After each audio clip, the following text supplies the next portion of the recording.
अजय ने जया को टोकते हुए कहा, बालों में फूल लगा रही हो? तुम्हारी उम्र अब क्या फूल लगाने की है? जया का हाथ सिर के निकट पहुंच वहीं थम गया। उसकी नजर अजय के चेहरे पर स्थिर हो गई। उसके हद खुले होठों से एक सवाल बाहर आने को बेचैन हो उठा। जब उम्र थी तो क्या तुमने कभी लगाया था? लगाना तो दूर, कभी कहा भी था? सुना है जूड़े में लगे फूलों के तुम प्रशंसक थे, पर मेरे मामले में बात शायद दूसरी थी ना। अब यूं घूर क्यों रही हो? चलना नहीं है? हर चीज उम्र के साथ ही अच्छी लगती है। ठीक कह रहे हो, हर बात उम्र के साथ जुड़ी होती है। पर जिसने बिना किसी इच्छा के उम्र की इतनी सीढ़ियां पार कर ली और आज बस इसी पल इच्छा का नन्हा सा अंकुर उग आया था, वह अगर फूल लगा ले तो? हाथ में पकड़ी नन्ही कली ड्रेसिंग टेबल पर रख वह उठ खड़ी हुई। जिंदगी के 47 बरस लंबे महकहीन हवा की भांति बीत गए। घर भर की आशा के केंद्र सुमित भैया पीएचडी के प्रतिभाशाली छात्र थे। परीक्षा के बाद प्रतियोगिताओं में उनकी सफलता अवश्यम भावी थी। हर परीक्षा भैया ने हमेशा सबसे अच्छे अंक लेकर ही पास किए थे। परीक्षा का रिजल्ट देखते ही पिताजी की छाती गर्व से फूल उठती थी। बस सुमित की नौकरी लगी नहीं कि परिवार की सारी परेशानियां दूर हो जाएगी। जया यानी घर की पहली बेटी पढ़ाई में सुमित भैया से कम तो नहीं थी, पर लड़की चाहे सबसे अधिक अंक ले आए या चाहे जैसे तैसे परीक्षा पास कर ले, क्या फर्क पड़ता है? भैया के रिजल्ट पर जब सब गौरव से भर उठते थे तो जया ईर्ष्या से जल उठती थी। उनके प्रथम आने पर मिठाई बटेगी और मैं चाहे रिकॉर्ड भी बनाऊं, किसी के कान पर जू तक नहीं रेंगेगी। लेकिन भैया जरूर उसकी पीठ थपथपा शाबाशी देते थे, पर व्यंग से जया जहर भरे वाक्य कहने से चूकती नहीं थी। मुझे शाबाशी देने की जरूरत नहीं है भैया, मैंने कोई अनोखा काम थोड़े ही किया है। हाँ, तुम्हारे प्रथम आने में जरूर सुरखाब के पर लगे हैं। कहा गया वाक्य समाप्त होते होते गला भर आता था जया का। शांत उदार भैया मुस्कुरा उठते, अरे पगली, तेरा प्रथम आना मुझसे 1000 गुना ज्यादा महत्वपूर्ण है। तू तो घर के कितने काम करके प्रथम आती है और मेरा काम तो बस पढ़ाई करना ही है ना। कभी भैया अपने पुरस्कार उसे थमा देते थे। ले जया, ये तेरे लिए मेरी ओर से पुरस्कार है। वो शिकायत करती है ना। अनोखी पुलक से जया का चेहरा खिल उठता था, चेहरे पर चमक आ जाती थी। सच भैया कितने अच्छे थे, कितना प्यार करते थे उसे। छोटी बहन अंजलि के साथ विधाता ने बहुत ही भद्दा मजाक किया था। जन्म से ही अजीब बीमारी थी उसे। शरीर के किसी हिस्से से अचानक अपने आप ही खून बहना शुरू हो जाता था। हर महीने डॉक्टरी दवा का बिल देख पिताजी झल्ला उठते थे। खत्म हो जाए तो झंझट मिटे, कहाँ से लाऊं इतने रुपए? विधाता को ना जाने क्या दुश्मनी थी जो ऐसी लड़की सिर पर डाल दी। बीमार माँ का दयनीय चेहरा और भी उदासीन हो उठता था।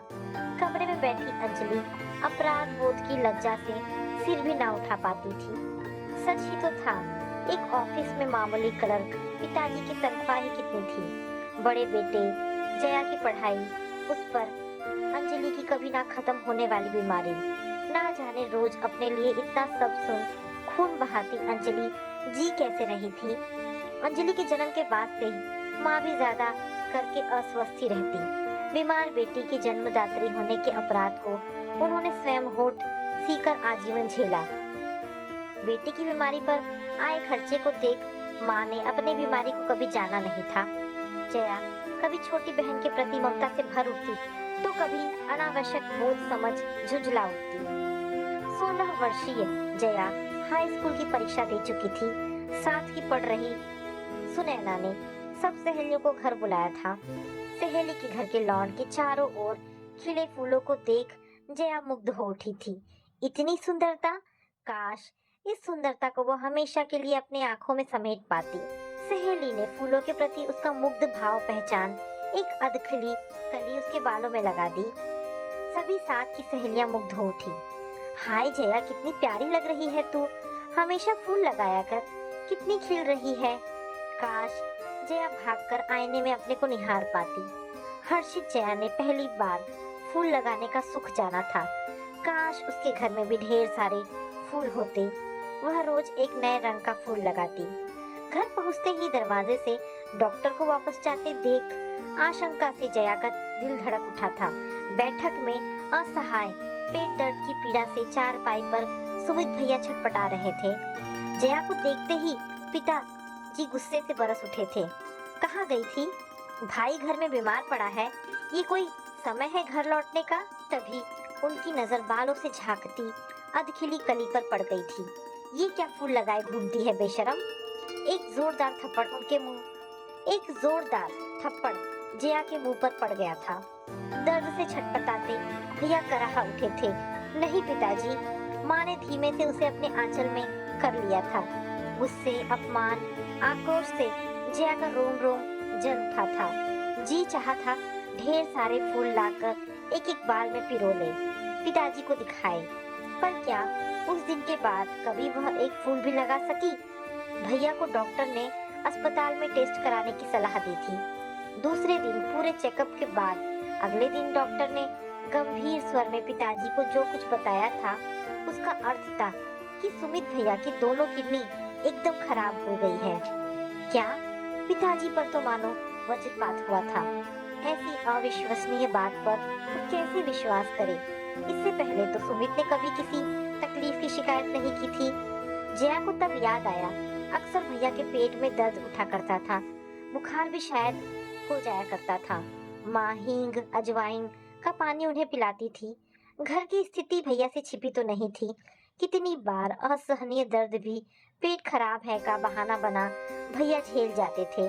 पिताजी तब यही आदेश देते, सुमित का पेट ठीक नहीं है, खाना नहीं खाएगा। कभी पेन किलर दवाएं स्वयं खा भैया पढ़ने में जुट जाते थे। परिस्थिति की गंभीरता जया को कुछ कुछ समझ में आ गई थी। किडनी खराब होने के परिणाम वह हाई स्कूल में पढ़ चुकी थी।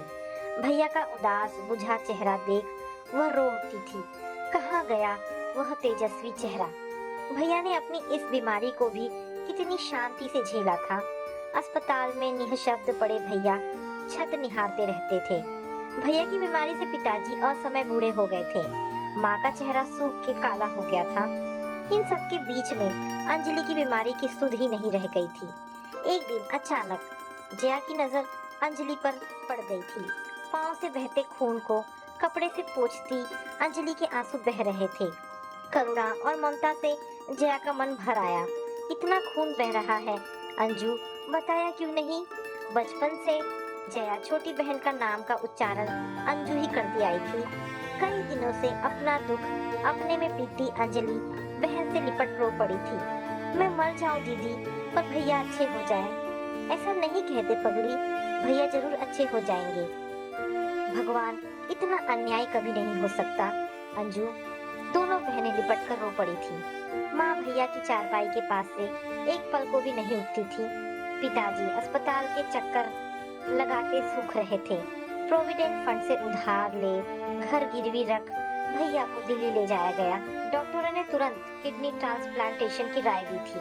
अगर भैया के शरीर ने नई किडनी स्वीकार कर ली तो बचने की संभावना हो सकती थी। माँ का जर्जर शरीर और पिताजी का हाई ब्लड प्रेशर देख डॉक्टरों की ऑपरेशन करने की हिम्मत नहीं थी। जया ने पूरे आत्मविश्वास से अपनी किडनी देने का प्रस्ताव रखा था। खून के परीक्षण तथा अन्य परीक्षणों से संतुष्ट डॉक्टरों ने ऑपरेशन की तारीख निश्चित कर दी थी। सब सुन भैया एक पल जया के चेहरे को देखते गंभीर हो उठे थे। नहीं पिताजी, ये ठीक नहीं है। एक की जान बचाने के लिए दूसरे का बलिदान नहीं होना चाहिए। जी क्या कह रहे हो भैया? मैंने विज्ञान में पढ़ा है कि एक किडनी के सहारे मनुष्य बहुत आराम से जी सकता है। देखना, हम दोनों ठीक रहेंगे। तुम बिल्कुल मत डरो भैया। उस पल जया भैया की बड़ी बहन बन गई थी। प्यार से उसके सिर पर हाथ धर भैया ने आशीर्वाद दिया था। स्नेह से भैया की आंखें गीली हो उठी थी। माँ पूरे समय रामायण का पाठ करती रहती थी। पूरे वातावरण में सन्नाटे की गूंज थी। ऑपरेशन का नियत दिन आ गया। दोनों भाई बहनों को ऑपरेशन थिएटर में ले जाया जाना था। नाते रिश्तेदार भी आ पहुंचे थे। डॉक्टरों ने पिताजी को बहुत आश्वस्त किया था। घबराने की कोई बात नहीं है, दोनों सगे भाई बहन हैं। रक्त संबंध होने पर शरीर किडनी स्वीकार कर लेता है। बाहर के व्यक्ति की किडनी शरीर कम स्वीकार करता है। ऑपरेशन थिएटर में जाने के पूर्व जया का दिल धक धक करने लगा था। कहीं ऑपरेशन के बीच वह मर गई तो, कहीं भैया ना रहे तो। पर भैया ने क्षीण स्वर में जैसे ही उसे पुकारा, जया डर तो नहीं लग रहा है? तो वह जोर से हंस दी थी। मैं डरपोक नहीं हूँ भैया, देखना हम दोनों साथ दौड़ते घर पहुँचेंगे, तुम हार जाओगे, मैं तो हार चुका पगली, भगवान तुझे हमेशा विजय दे। नहीं भैया, फिर वही बातें, जाओ मैं नहीं बोलती। और दोनों हंस पड़े थे। होश आने पर जया को पास बैठी नर्सी दिखाई दी थी। माँ कहाँ है? भैया कैसे हैं? नर्स ने मुंह पर उंगली रख उसे शांत रहने को कहा था। डॉक्टर आराम करने को बोला है, माँ पिताजी से बाद में मिलना। पर मेरे भैया कैसे हैं? स्वर की व्यग्रता तीव्र हो उठी थी। हम नहीं जानता, हर पेशेंट का हिसाब हमारे पास नहीं रहता। थोड़ी देर में डॉक्टर राउंड पर आएगा, पूछ लेना। कमजोरी के कारण उठने की कोशिश करने पर भी जया उठ ना सकी। ना जाने कैसे चक्कर से आ रहे थे। नींद की गोली खा सुबह बहुत देर से जया जागी थी। उसकी आंख माँ को खोज रहे थे। माँ कहाँ है? क्या भैया सीरियस है? पिताजी क्यों नहीं आए? नर्स उत्तर में मौन ही रही। तभी एक डॉक्टर ने कमरे में प्रवेश किया था। जया, तुम तो बहादुर लड़की हो, यूं चिल्लाने से तुम्हारे टाके टूट सकते हैं, जानती हो ना? मैं कुछ नहीं जानती, मुझे भैया के पास ले चलो। माँ पिताजी यहाँ क्यों नहीं आते? ठीक है, अभी तुम्हारी माँ को लाता हूँ, कहकर डॉक्टर जो गए तो आना ही भूल गए। जबरन नर्स ने गोलियां निकलवा दी और वह फिर नींद की गोद में जा सोई थी। शायद चौथे दिन पिताजी आए थे। एकदम सफेद चेहरे पर सूजी लाल आंखें देख जया चीख उठी थी। जीवित शव और किसे कहते होंगे। अस्पताल के बेड के पास खड़े पिता रुदन कर उठे थे। तेरा त्याग भी उसे न बचा सका बेटी, वह चला गया।